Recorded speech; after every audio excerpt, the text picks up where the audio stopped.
নমস্কার। Monthly expiry week চলছে এবং সেটা ভালোই বোঝা যাচ্ছে। আজকের এই ভিডিওতে মান্থলি উইকলি এক্সপায়ারি নিয়ে কথা বলবো। মার্কেটের আপডেট তো থাকবেই, তার সাথে সাথে কিছু সেক্টর নিয়ে কথা বলবো, যে সেক্টরগুলো এখন চলেছে একটু কি দাঁড়াবার প্ল্যান করছে তারা, সেটা নিয়ে আলোচনা করব। তার সাথে সাথে সুইং ট্রেডিংয়ের একটু আপডেট থাকবে। চলুন শুরু করি। দেখুন, নিফটির যদি চার্ট আজকে দেখেন, সেই একই জায়গায় ঘোরাফেরা করছে। ওই নিচের দিকের যে রেঞ্জ 24,500 আর উপরের দিকের 25,000 ওর মধ্যেই আছে। তবে আজকে একদম মানে কি বলবো, ভোলাটিলিটি তেমন ছিল না। একবারে প্রথমে খুলেই তো একটু রেড ক্যান্ডেল হয়েছে, নিচের দিকে এসেছে, তারপর মোটামুটি সারাটা দিন একই একটা রেঞ্জের মধ্যে, 100 পয়েন্টের ধরুন রেঞ্জের মধ্যেও ঘোরাফেরা করেছে। এক একটা সময় 24,800-র উপরে যাচ্ছিল, আবার 24,800 ভেঙে নিচের দিকে ট্রেড করছিল। এরকম বন্ধটা যে দিল 24,750-এ, ঠিক আছে।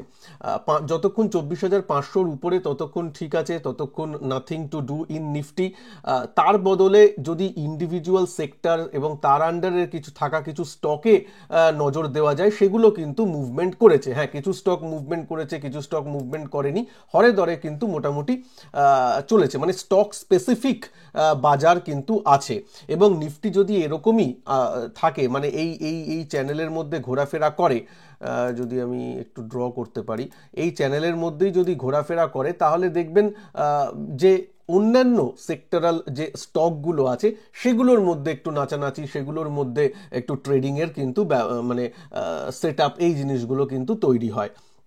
ঠিক আছে, নিফটি নিয়ে কোনো এই নেই। তবে গতকাল মানে কালকে কালকে কিন্তু মান্থলি এক্সপায়ারি মনে রাখবেন, যারা স্পেশালি ট্রেডার তারা কিন্তু একটু সাবধানে ট্রেড করবেন। মান্থলি এক্সপায়ারিতে ভোলাটিলিটি একটু থাকতে পারে। আর দেখুন, বায়াস কোন দিকে থাকবে, যদি ট্রেন্ড দেখেন, ট্রেন্ড তো উপরের দিকেই আছে। উপরের দিকে গিয়ে এখন কনসলিডেট করছে, এখান থেকে উপরের দিকে ব্রেক করবে না নিচের দিকে, সেটা মার্কেটই বলবে। কিন্তু ট্রেন্ড যদি দেখেন রিসেন্টলি 1-2 সপ্তাহের আগে থেকে, সেটা তো উপরের দিকে। এবার এবার জিনিস হচ্ছে, মানে চার্ট প্যাটার্ন দেখে, প্রাইস অ্যাকশন দেখে বুলিশ দিকে ট্রেড করবেন। মানে ট্রেন্ড উপরের দিকে হওয়াতে আমরা সবাই প্রায় বুলিশ হয়ে আছি, বাই অন ডিপ স্ট্র্যাটেজি থাকে জানেন। কিন্তু আমিও পার্সোনালি যদি ভালো বুলিশ প্যাটার্ন পান, মানে ধরুন আগের দিনের হাইকে ক্রস করছে, তারপর কনসোলিডেট করছে, আবার উঠছে, কনসোলিডেট করছে, আবার উঠছে, এরকম যদি আপনি মানে শর্ট টার্ম চার্টে, সে 5 মিনিট চার্ট আপনি হয়তো কেউ ফলো করেন, কেউ 15 মিনিটের চার্ট ফলো করেন, যে চার্টই ফলো করেন তাতেই বুলিশ টাইপের প্রাইস অ্যাকশন হলে কিন্তু তারপর বুলিশ সাইডে এন্ট্রি করতে যাবেন। না হলে ওই একটা ক্যান্ডেল বা দুটো ক্যান্ডেলের চপ করে উঠে গেল, আমি বাই করে নিলাম, তারপরেই দেখবেন ভোলাটিলিটিতে নিচে এসে চলে অপারেটররা ট্র্যাপ করে ফেলেছে, যেমন হয়েছে গতকাল। এরকম ভাবে হবেন না।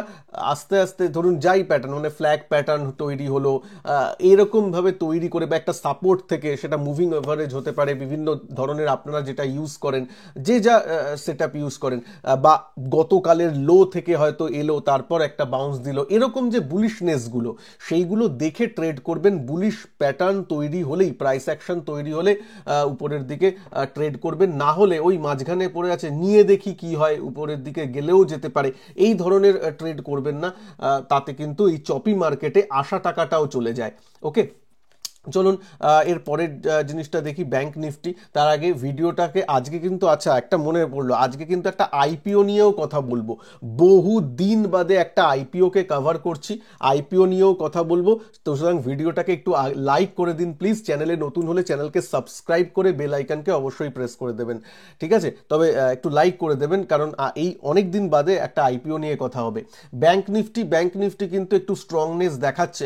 নিফটি যেমন আজকে মানে একটা রেড ক্যান্ডেল টাইপের করেছে, ব্যাংক নিফটি কিন্তু তা করেনি। আমি যেটা বারবার বলি, ইকোনমির মুখ হচ্ছে ব্যাংক মেন।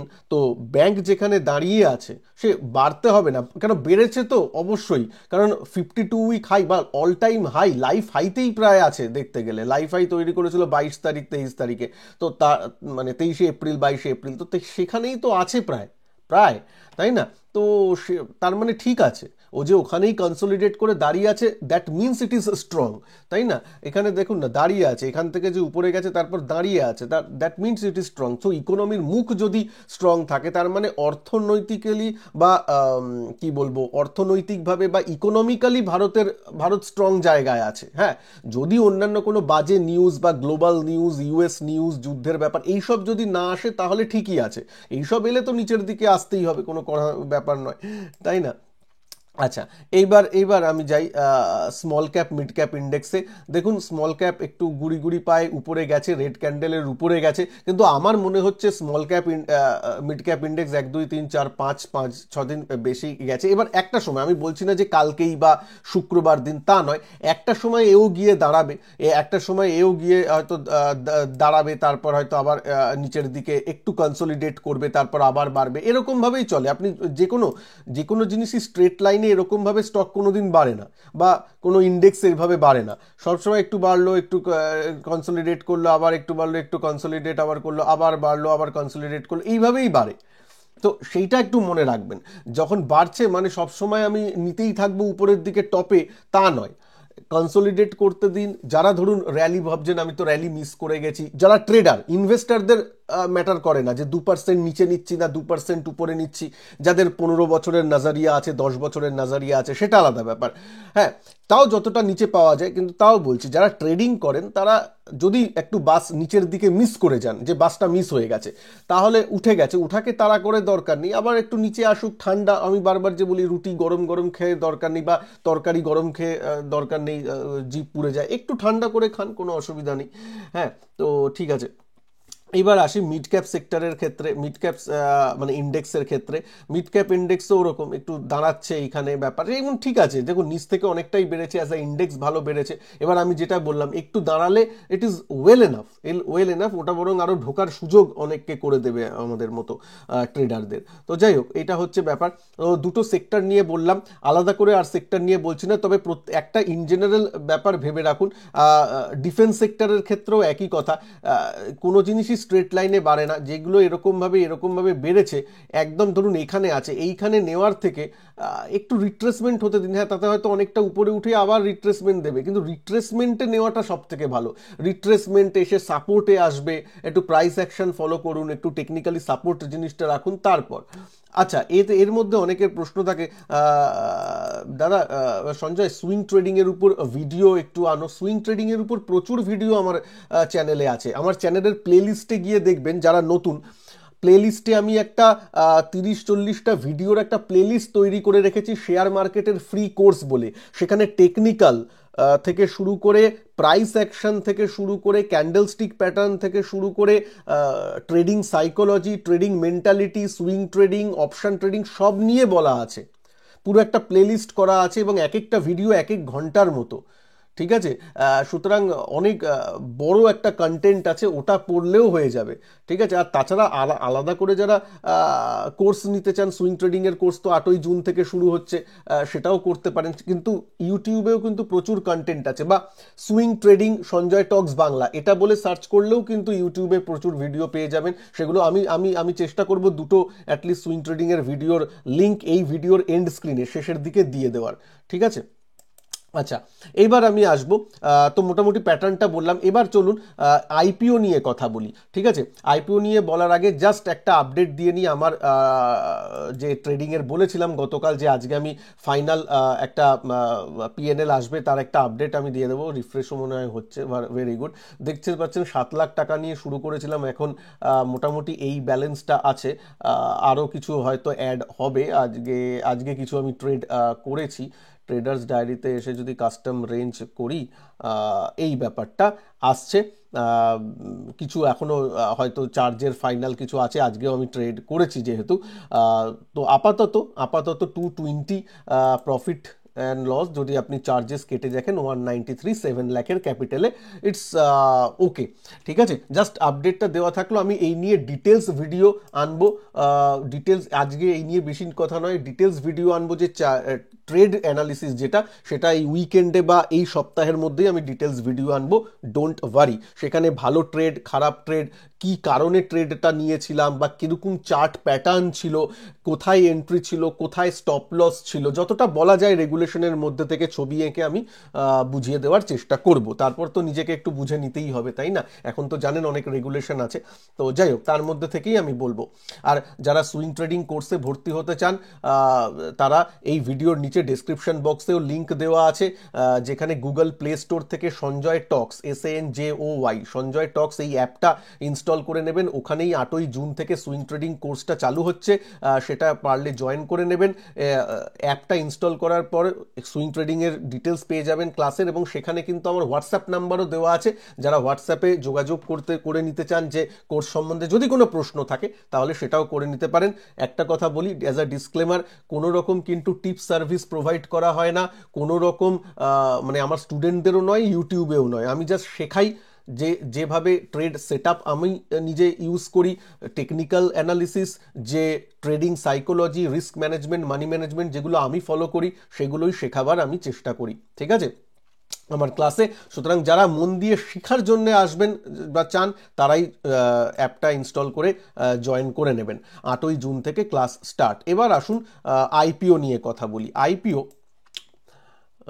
আইপিওতে দেখতে পাচ্ছেন প্রোস্ট্রাম ইনফো সিস্টেম, ওরকমই উচ্চারণ, ঠিক আছে, যাই হোক। তো এরা কি করে আমি বলছি। এবার কোম্পানিটা কিন্তু রিস্কি, আমি আগেই লিখে দিলাম রিস্কি। কেন রিস্কি?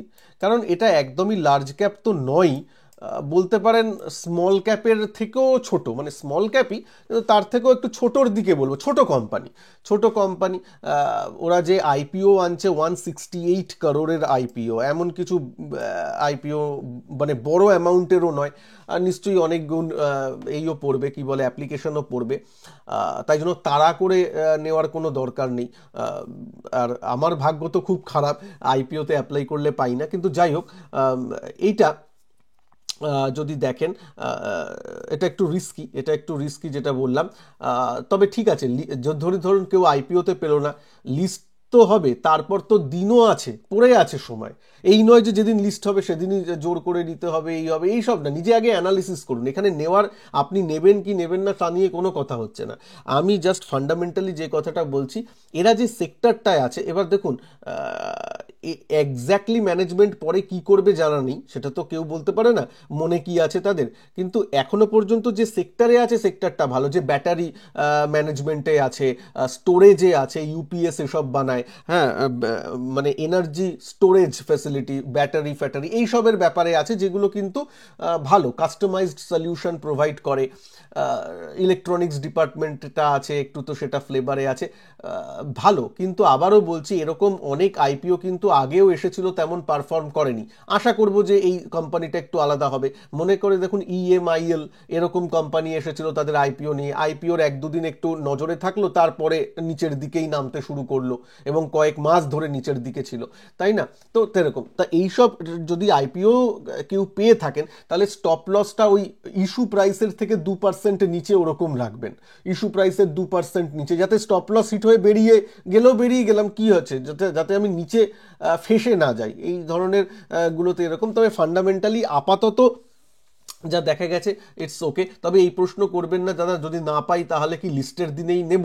এটা কেউ বলতে পারে না, কারণ লিস্টিং কোথায় হচ্ছে কেউ জানে না, কত উঁচুতে হচ্ছে, উঁচুতে নিয়ে তো ফেসে যাওয়ার চান্সটা আরও অনেক বেশি থাকে। সুতরাং তা নয়, ঠিক আছে। এবং মার্কেটে লিস্ট হতে দিন না, তারপর তো একটা কোয়ার্টারের রেজাল্ট দেখেও ইনভেস্টমেন্টের ডিসিশন নেওয়া যায়, যে আমি রেজাল্ট দেখলাম কি হচ্ছে ফান্ডামেন্টালি, তারপর, ঠিক আছে, তাড়াহুড়ো করার কোনো ব্যাপার নয়। ওকে, তবে কোম্পানিটা একটু, আমি যা পড়াশোনা করেছি, একটু পোটেনশিয়াল লাগছে, ভালো সেক্টরে আছে। এবার কি করে দেখা যেতে পারে, কারণ ছোট কোম্পানি, প্রবলেম এখানেই, ছোট কোম্পানিদের কিন্তু বড় বড় যারা কম্পিটিটর থাকে তারা অনেক বিজনেস নিয়ে নেয়, সেটা একটা খারাপ দিক। আবার ভালো দিকও আছে, তারা যদি ভালো বিজনেস করতে পারে, গ্রোথটা অনেকটা বাড়ে, সেটাও একটা ভালো। ROCE এগুলো মোটামুটি ভালো আছে এদের। তাই জন্যই আমি বললাম আপনাদেরকে একটু অ্যানালিসিস করবেন, একটু পড়াশোনা করতে পারেন প্রোস্ট্রাম ইনফোসিস্টেম নিয়ে, তারপর ডিসিশনটা নেবেন। ওকে, এটা গেল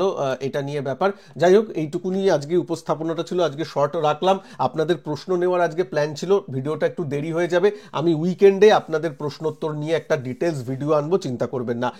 কোনো প্রশ্ন থাকলে অবশ্যই নিচে লিখবেন ইন জেনারেল। তাছাড়া সুইং ট্রেডিংয়ের যদি কোর্সটায় ভর্তি হতে চান, 8ই জুন থেকে কোর্স শুরু হচ্ছে। অ্যাপটা ইনস্টল করে নিন, সঞ্জয় টক্স অ্যাপ থেকে করে নেবেন। আর আপনাদের স্ক্রিনে আমি সুইং ট্রেডিংয়ের দুটো ভিডিও বা ওই প্লেলিস্টটা দিয়ে দেবো, যে প্লেলিস্টটা আমি সব কিছু রেখেছি, ওই প্লেলিস্টটা থেকে আপনারা কিন্তু দেখে নিতে পারেন। ভালো থাকবেন সবাই, নমস্কার, জয় হিন্দ, বন্দে মাতরম।